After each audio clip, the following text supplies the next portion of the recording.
नमस्कार सामने मु आशीष मुझे स्वागत जनाऊँ मोर यूट्यूब चैनल ब्लॉग खुद आशीष को। बहुत भाई भौणी मानकर जानवा इच्छा थी जब आम ओएसएपी कि आयुर्वेदिक जॉब करूँ ताल स्टार्टिंग सैलरी केते टका मिल से विषय में आज संपूर्ण तथ्य आपको देवी ए टू जेड केते टका आपको मिल और केते टका आप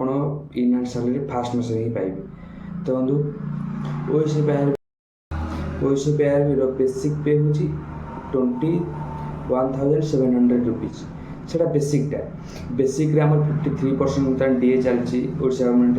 सेंट्रल गवर्नमेंट भी 53% डीए चलती। तो 53% कार 21,700 पाखापाखि 11,000 टका आपको स्पट मिल तो 21,700 ये 11,000 ताले केते गला पाखापाखि 33,000 टका।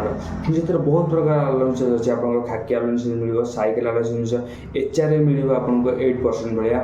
तापरे माने आहु गोटे अमाउंट है से मिनिमम आपको अलाउंसेस 5,000 भाया आपको मिल प्रथम मास 5,000 मिल आप ट्रेनिंग सरला आपको राइफल अलाउंसेस मिल गोटे सेटा तो आपको माने स्टार्टिंग हो का आपको इन हैंड मिनिमम 32 रु 33,000 सब कटी काटी 30,000 प्लस आसो आप मिनिममटा तार दिन आपको आयर भी ओसी पिला कौन होता है ना बर्तमान आमर गोटे ओडिशा जो पुलिस रे थाए ओडिशा पुलिस के आयर भी हो टीए थाए माने गोटे दिन आप निज धर आप जॉब कले ना ओसी बाहर आप बाटालियन रही ताठे से बाटालियन सर्कल 8 किलोमीटर अधिक गले आपको गोटे दिन को 300 टका टीए मिल आटा ओसी आयर भी पिला बहुत फायदा उठे टीएर माने ओसी आयर 30 दिन काले से ड्यूटी पड़े कौट गोटे लॉ एंड ऑर्डर पड़े 30 दिन आप हिसाब करूँ तो